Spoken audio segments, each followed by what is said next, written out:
गुरुवे नमः। गुरुवे नमः। सतगुरुवे नमः। श्री गुरुदेव नमः। परम पिता परमेश्वर और गुरु साहिबान के रहमो करम से हम सब भाई बहन स्पिरिचुअल टॉक चैनल पर सत्संगों का आनंद ले रहे हैं। ये सत्संग श्री गुरु ग्रंथ साहिब के अंतर्गत सुखमनी साहिब के पदों के माध्यम से किए जा रहे हैं। आज हम 10वें श्लोक का 7वां पद लेंगे। पहले इसका उच्चारण करेंगे और उसके बाद इसके आंतरिक भाव को समझने का प्रयास करेंगे। गौड़े सुखमणि महिला 5वां श्लोक 10वां। स्तुति करहि अनेक जन अंत न पारावार। नानक रचना प्रभु रचे बहुविधि अनेक प्रकार। पद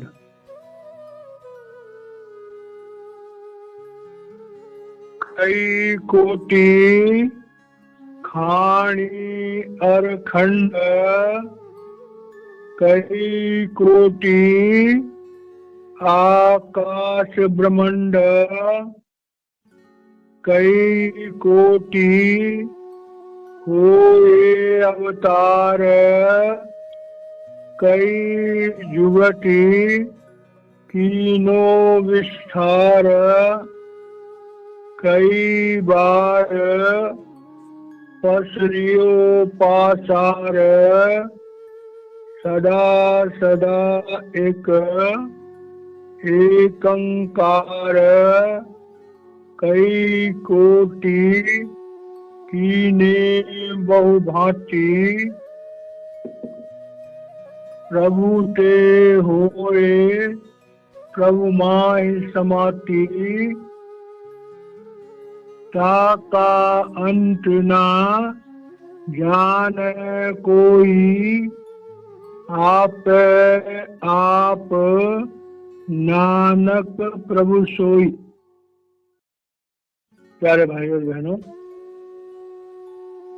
हम अपने धर्म शास्त्रों को जब पढ़ते हैं तो धर्म शास्त्रों से हमें ज्ञान प्राप्त होता है। अब वो ज्ञान अलग अलग कैटेगरीज में हम उन्हें बांट सकते हैं। कुछ ज्ञान ऐसा होता है जो महापुरुष अपनी मौज में आकर के अंदर के दिव्य मंडलों के राज के बारे में बता देते हैं। कुछ ज्ञान ऐसा होता है जिस संसार में हमें व्यवहारिक जीवन कैसे जीना चाहिए, जिसे हम शिक्षाप्रद ज्ञान कहते हैं कि हमें अपना जीवन कैसे जीना चाहिए, उसके बारे में महापुरुष हमारा मार्गदर्शन करते हैं। कुछ ज्ञान ऐसा होता है जो महापुरुषों के पास आने वाले जो संगत होती है, उनके मन में कई प्रश्न होते हैं, कई जिज्ञासाएं होती हैं जिन्हें वो जानना चाहते हैं। और वो जिज्ञासाएं ऐसी होती हैं जिन्हें हम साधारण तौर से समझ नहीं पाते।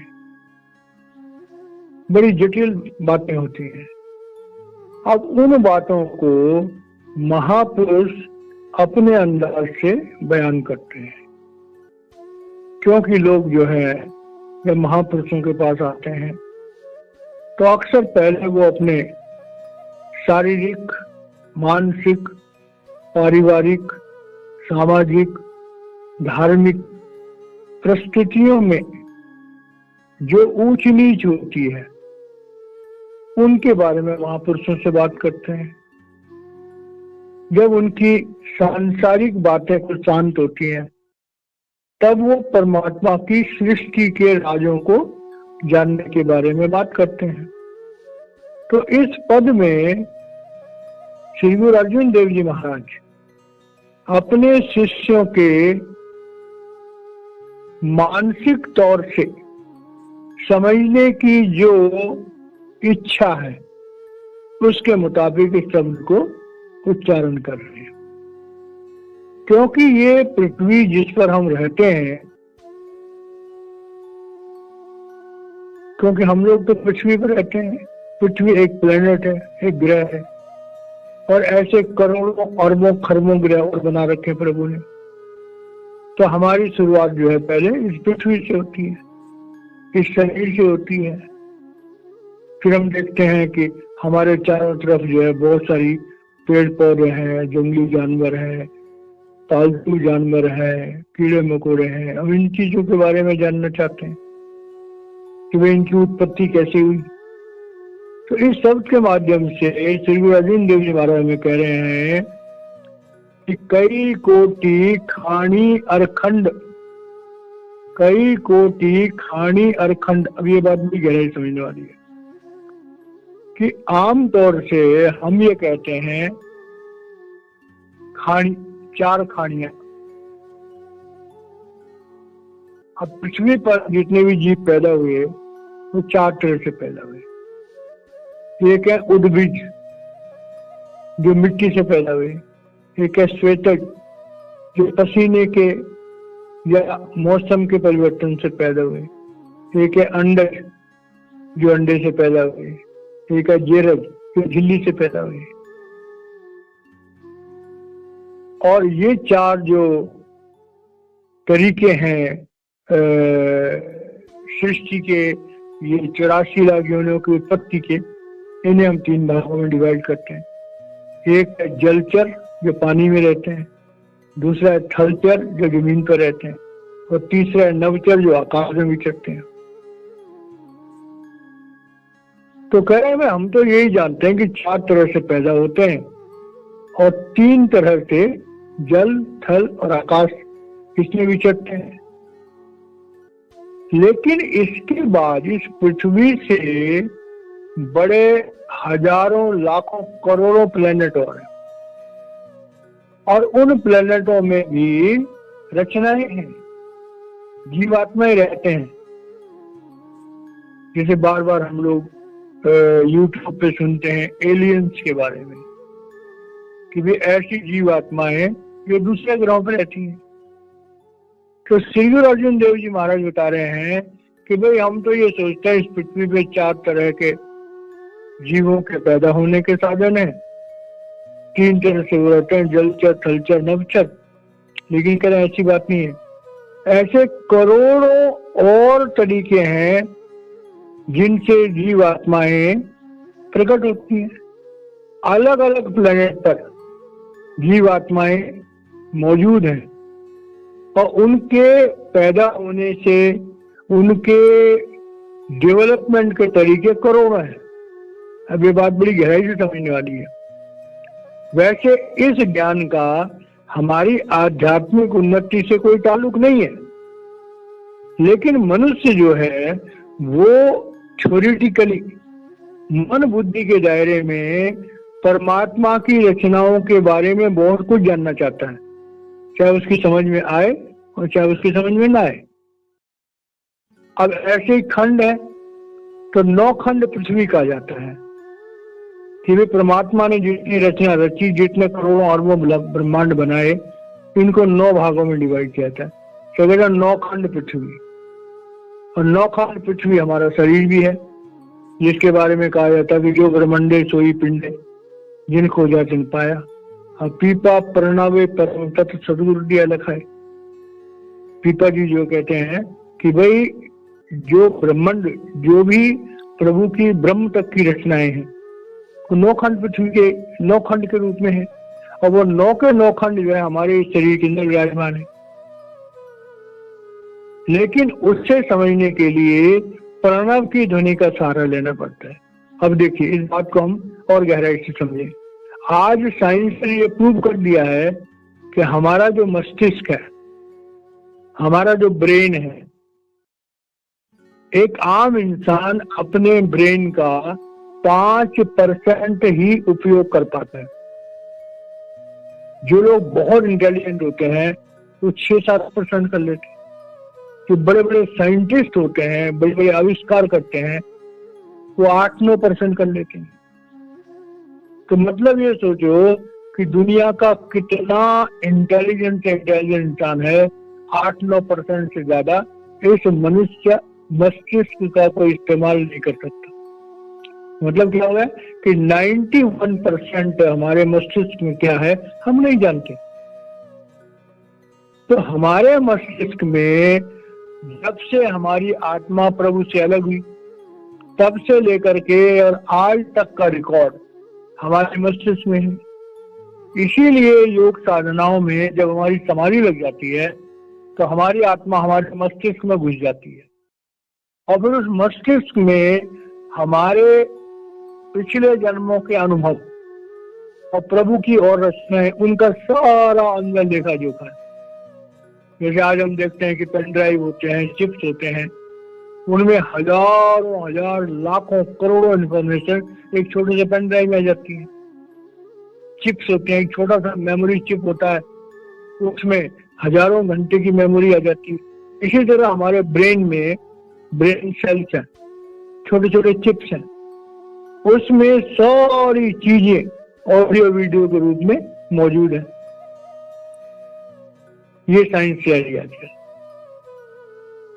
इसका प्रमाण है कि जब एक बार धृतराष्ट्र ने भगवान कृष्ण से पूछा कि हे कृष्ण, मैं अपने योग बल से अपने 100 जन्मों की बातें जानता हूं, लेकिन मेरे 100 जन्मों में मैंने ऐसा कोई कर्म नहीं किया जिससे मुझे अंधा होना पड़ता। तो भगवान कृष्ण योगेश्वर गति के थे, उन्होंने अपनी ताकत दी, तब उन्होंने कोई 107वें जन्म में ऐसा कोई कर्म किया था जिसके कारण से उन्हें अंधा होना पड़ा। तो मतलब अपने योग बल से 160 जन्मों की सारी बातें अपने मस्तिष्क में धृतराष्ट्र ने पढ़ी, और वो आज भी कोई आदमी चाहे तो कर सकता है। तो ये एक राज जो आम इंसान नहीं जानता। परमात्मा की सारी सृष्टि का सारा ज्ञान जब से हम प्रभु से अलग हुए, वो सारा ज्ञान हमारे मस्तिष्क के सेलों में ऑडियो वीडियो के रूप में मौजूद है। क्योंकि हम प्रयास नहीं करते, इसलिए हम अंदर की उन राजों को जान ही नहीं सकते। तो हम क्या करते हैं, महापुरुषों से जो भी हमारी जिज्ञासाएं होती हैं उसके बारे में पूछते हैं। अब गुरु अर्जुन देव जी महाराज यहाँ पर कह रहे हैं कि भाई हम तो 4 खानियों की बात करते हैं, अरे करोड़ों खानी है। हम तो 9 खंड पृथ्वी की बात करते हैं, अंदर में 9 खंड की जगह अनंत अनंत खंड है। परमात्मा की सृष्टि का पता मन बुद्धि के दायरे पे इंसान कभी नहीं लगा सकता। तो इस जिज्ञासा को, मनुष्यों की इस जिज्ञासा को शांत करने के लिए गुरु साहिबान ने ये शब्द उच्चारण किया। अब आगे कह रहे हैं, कई कोटि खानी और खंड, कई कोटि आकाश ब्रह्मांड। अब ये आकाश ब्रह्मांड हम अगर साधारण तौर से देखें तो हम तो ये एक आकाश को देखते हैं, ऊपर जो खाली स्पेस है, हमारी निगाह में तो एक आकाश है। फिर धर्म पुस्तकों में किसी ने 7 आकाश की बात कही है। गुरु नानक देव जी महाराज जी ने अनुभव के आधार पर लख आकाश आकाश, लख पाताल पाताल कह ली कि लाखों आकाश है। और यहाँ पर श्री गुरु अर्जुन देव जी महाराज कह रहे हैं कि कई कोटि आकाश ब्रह्मांड। श्री गुरु नानक देव जी महाराज ने लख आकाश आकाश कहा था, लख पाताला पाताल का था। तो यहाँ अर्जुन देव जी महाराज तो करोड़ों आकाशों की बात कर रहे हैं और करोड़ों ब्रह्मांडों की बात कर रहे हैं। ब्रह्मांड, अंड और पिंड, कि ब्रह्मांड का विस्तार जो है वो भी अनंत अनंत है, और जो अंदर के आकाश हैं वो लाखों नहीं करोड़ों हैं।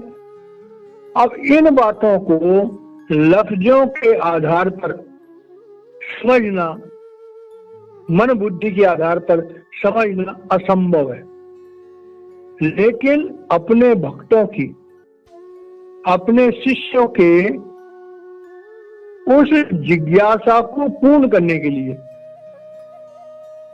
श्री गुरु अर्जुन देव जी महाराज जी ने ये शब्द उच्चारण किया।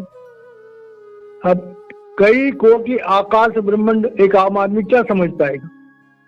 तो लास्ट में ये होता है, भाई हमारे गुरु साहिबान ने कहा है इसलिए बात सच्ची होगी। जितने भी हमारे धर्म ग्रंथ हैं, जिस मर्जी धर्म के हों, हम उन पर विश्वास क्यों करते हैं? क्योंकि हम उन ग्रंथों के रचने वाले जो महापुरुष होते हैं उन पर विश्वास करते हैं। उन पर विश्वास करके हम उनकी बातों को मान लेते हैं। लेकिन इसके अंदर आंतरिक भाव ये है कि महापुरुष कहते हैं भाई जो बात हमने उच्चारण करी है, सुन संतन की साची साखी, सो बोले जो पेखे आखी, तो वो तो देखकर वर्णन करते हैं। तो उसका आंतरिक भाव क्या होता है कि भाई जो इस सच्चाई को जानना चाहता है वो अपने सदगुरु के कहने के मुताबिक जीवन बिताए, अंदर के मंडलों में जाए और जाकर अपनी आंखों से देख ले। क्योंकि जो कह रहे हैं वो कोई ऐसी बनी बनाई बात नहीं है, वो तो एक सच्चाई का वर्णन कर रहे हैं कि कई कोटि आकाश ब्रह्मांड, कई कोटि हुए अवतार। अब ये बात बड़ी गहराई समझने वाली है कि अवतार कहते हैं कि जब परमात्मा की शक्ति पृथ्वी पर, पृथ्वी के मैनेजमेंट को ठीक करने के लिए आती है, पृथ्वी की व्यवस्था को ठीक करने के लिए आती है, तो उसे अवतार कहते हैं। और जब जीवों के उद्धार के लिए आते हैं तो उसे सदगुरु कहते हैं। सदगुरु भी अवतार है। सदगुरु अकाल पुरुष का अवतार है, और जो ऑर्डिनरी अवतार होते हैं वो काल पुरुष के अवतार होते हैं। कभी कभी काल पुरुष और अकाल पुरुष दोनों का काम भी एक अवतार कर देते हैं, जैसे भगवान कृष्ण थे, भगवान राम थे। हमारे धर्म शास्त्रों में कहीं पर 10 अवतारों का जिक्र है, कहीं पर 12 अवतारों का जिक्र है, लेकिन ये एक सीमित समय के अंदर है। तो श्री गुरु अर्जुन देव जी का कहने का मतलब ये है कि ये पृथ्वी कब बनी कोई नहीं जानता।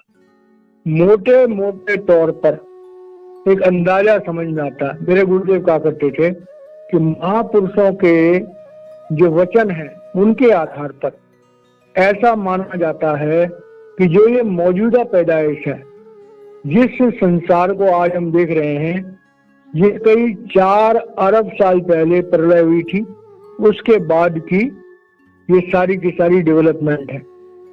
ऐसी कितनी हजारों प्रलय पहले आ चुकी हैं इसका कोई पता नहीं।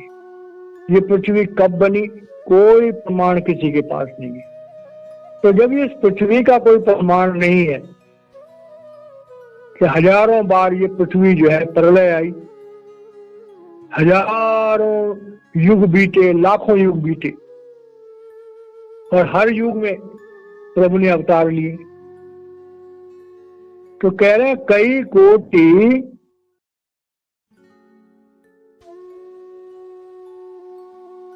हुए अवतार।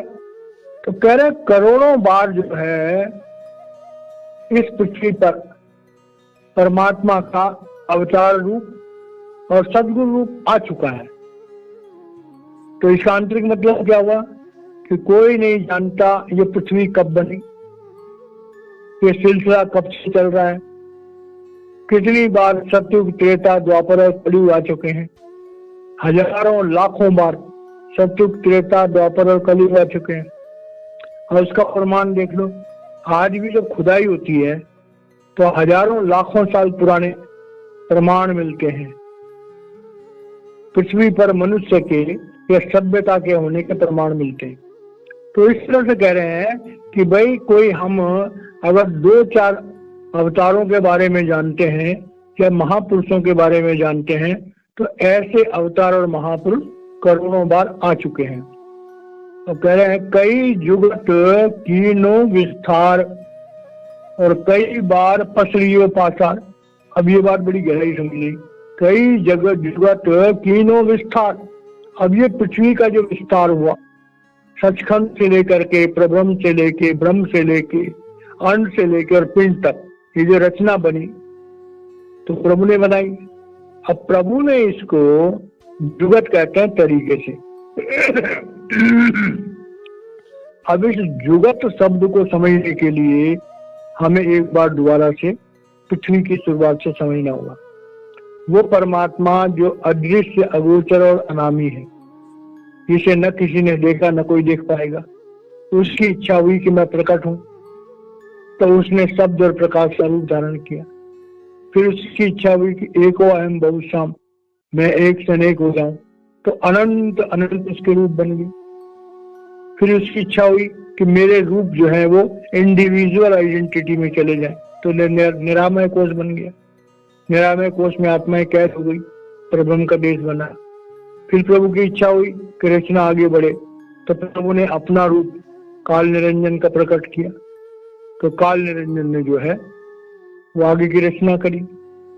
उसने 5 भूत उत्पन्न किए, 3 गुण उत्पन्न किए, स्त्री और पुरुष का भेद डाल दिए, अलग अलग चोले बना दिए, और ब्रह्म के देश में माया को चेतनता के साथ मिला दिया।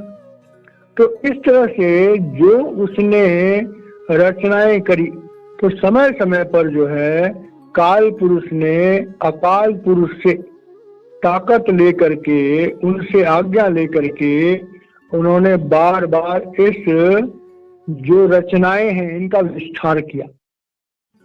जैसे पहले सचखंड बना, फिर प्रब्रह्म बना, फिर ब्रह्म बना, फिर अंड बना, और फिर पिंड का देश बना। तो कह रहे हैं ये जो विस्तार हुआ, ये प्रभु ने जो रचनाएं रची, इसके लिए अलग अलग तरीके उन्होंने अपनाई किए। और कई बार पश्योपासाद, और जब प्रलय होती है, जब नाश हो जाता है, तो उसके बाद फिर रचनाएं करनी पड़ती हैं। तो कह रहे हैं प्रभु की ये रचना कई स्टेप्स में उन्होंने डेवलप करी, और उसके बाद करोड़ों बार जो प्रलय हुई, उसके बाद करोड़ों बार जो है फिर उनको अपने जो पृथ्वी है उसका विस्तार करना पड़ा। प्रलय में सब कुछ नष्ट हो गया, जो नष्ट हो गया उसको दोबारा बनाओ। तो परमात्मा का ये खेल जो है, किसी चीज को उत्पन्न करना, किसी चीज का पालन करना, बढ़ाना, और बाद में उसका नाश कर देना। तो ये परमात्मा का जो खेल है, ये अनंत समय से चल रहा है और चलता जा रहा है। तो कह रहे हैं ये जो प्रभु का खेल है, ये प्रभु की इच्छा से ही ये खेल होता है। सदा सदा एक एकंकार। तो कह रहे हैं जब भी ये प्रलय हुई, जब भी कोई विस्तार हुआ, वो परमात्मा एक ही परमात्मा अनेक रूपों में प्रकट होता रहा। मतलब सृष्टि के कण कण में सिर्फ वो परमात्मा स्वयं ही विराजमान है। सदा सदा एक एकंकार, वो एक ओंकार ही सृष्टि के कण कण में व्याप्त है। प्रलय से पहले भी वही व्याप्त था, प्रलय भी उसने ही करी, और प्रलय के बाद उन जीवों का दोबारा से उत्थान उसी ने किया। तो वो एक परमात्मा ही सर्वव्यापी है। और उसके बाद कई कोटि की ने बहुभांति,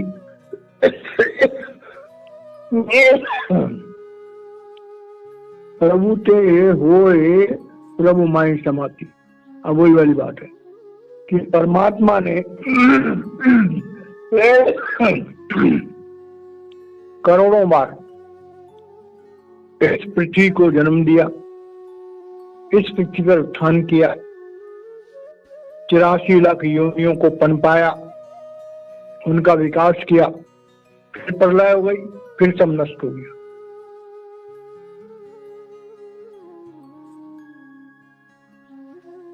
श्रीमद् भगवद गीता में भी ये बात बड़ी अच्छी तरह आती है कि 1000 युग का ब्रह्मा जी का एक दिन होता है। तो जब दिन होता है तो सारी सृष्टि अस्तित्व में आ जाती है। फिर उसके बाद उनकी रात होती है तो सारी सृष्टि लुप्त हो जाती है। सारे धर्म शास्त्रों ने इस बात का प्रमाण किया है, इस बात को एक्सेप्ट किया है कि वो परमात्मा जब चाहता है तब ये सृष्टि उत्पन्न हो जाती है, वो परमात्मा जब चाहता है तब ये सृष्टि लुप्त हो जाती है। तो इस तरह से ये सारा खेल जो है प्रभु का अपना बनाया हुआ है, और जो भी सृष्टि है, जो भी सारा पसारा है, वो प्रभु से उत्पन्न होता है, और प्रभु में ही प्रभु ते होए प्रभु मां ही समाति। वो परमात्मा ही सब चीजों को उत्पन्न करता है, और जब उनका समय पूरा होता है तो सबको अपने अंदर ही समा देता है। ये प्रभु की लीला है। तो कह रहे हैं कि ताका अंत ना जाने कोई, आप नानक प्रभु सुई। अब उस प्रभु का अंत कौन जाने, कोई बड़ी गहराई से समझने वाली बात है। जो भाई बहन सत्संग को सुन रहे हैं, अध्यात्म की जब हम सच्चाइयों को जानते हैं तो बड़ा आश्चर्य होता है। तब क्या होता है कि तू ही तू, तू ही तू, तू ही तू, तू ही तू। हे प्रभु, सब कुछ तू ही है। मेरे अंदर तू बैठा हुआ है, तो इस गले से आवाज निकल रही है, ये आंखें देख रही हैं, ये कान सुन रहे हैं, ये जीवा चख रही है, ये हाथ पैर चल रहे हैं, और तू मेरे को छोड़ दे तो मैं तो जड़ हूं, मिट्टी हूं। जिस तरह तू मुझ में विराजमान होकर के मेरे अस्तित्व को बनाए रख रहा है, इसी तरह तू सृष्टि के कण कण में व्याप्त है। तेरे होने से ही सृष्टि दृष्टि गोचर है। अगर प्रभु अपनी शक्ति को निकाल दे तो सारा ब्रह्मांड, सारी रचना लुप्त हो जाएगी। मतलब एक परमात्मा ही अनेक रूपों में विराजमान। मैं बोल करके कुछ नहीं। जो भाई बहन सत्संग को सुन रहे हैं, इस अवस्था को प्राप्त करना ही मुक्ति है। जब हम इस बात को जान जाते हैं कि वो परमात्मा ही सर्वत्र व्याप्त है। कई महापुरुषों ने इसका जिक्र किया है कि वही तराजू है, वही बाट है, वही अनाज है, वही हाथ है, वही पैर है, वही मनुष्य है, वही देवता है, वही राक्षस है, वही भेड़िया है, वही बकरी है, वही सब कुछ है। तो सृष्टि के कण कण में सिर्फ तू ही तू, तू ही तू, तू ही तू, तू ही तू। मैं जब आती है तो ये अज्ञान था। तो ये सारे धर्मशास्त्र, सारे सत्संग किस बात के लिए हैं? कि अपनी मैं को खत्म करने के लिए, अपनी अज्ञानता को खत्म करने के लिए। जैसे हमारी मैं खत्म होती है, हमें अपने अंदर में उस परमात्मा के दर्शन हो जाते हैं, हमें आत्म साक्षात्कार हो जाता है, हमें परमात्मा साक्षात्कार हो जाता है। और मैं का रूप हमारा मन है कि मन के द्वारा हम सोचते हैं कि मेरा अस्तित्व अलग है, ये मेरा शरीर है, ये मेरे बाल बच्चे हैं, ये मेरा मकान है। लेकिन जैसे ही प्राण शरीर से निकलते हैं तो सारी पोल खुल जाती है, मैं बोल के तो कुछ है ही नहीं। तो इन महापुरुषों के पदों का जो असली मतलब है वो आखिरी लाइन में कह रहे हैं कि जैसे कह रहे हैं कि उस प्रभु के ता का अंत न जाने कोई, आप नानक प्रभु सोई। कि परमात्मा का अंत जानना असंभव है, क्योंकि वो परमात्मा ही सृष्टि के कण कण में व्याप्त है। उस परमात्मा के व्याप्त होने पर सृष्टि प्रकट है। वो परमात्मा जब अपने अस्तित्व को अलग कर देता है तो हम जड़ हो जाते हैं, हमारा अस्तित्व नष्ट हो जाता है, हमारा ये पंच भौतिक शरीर जो है वो किसी काम का नहीं रहता। इसीलिए मनुष्य के शरीर में से जब आत्मा निकल जाती है तो सभी कहते हैं कि भाई अब ये शरीर पंच भौतिक है, अब इस शरीर का कोई मूल्य नहीं, अब इस शरीर को जला दो, इसको दफना दो। क्योंकि जब तक इसमें परमात्मा था तब तक ये चेतनता बहुमूल्य था। अब परमात्मा निकल गया, अब ये जड़ है, मिट्टी है। तो इस ज्ञान को जानना ही असल में अध्यात्म है, और इस ज्ञान को समझाने के लिए ही श्री गुरु अर्जुन देव जी महाराज जी ने इन पदों का उच्चारण किया। तो इस तरह से हमारे लिए 7वां पद समाप्त होता है। मैं वाणी को विराम देता हूँ, बाकी का कल होगा। जय महाराज।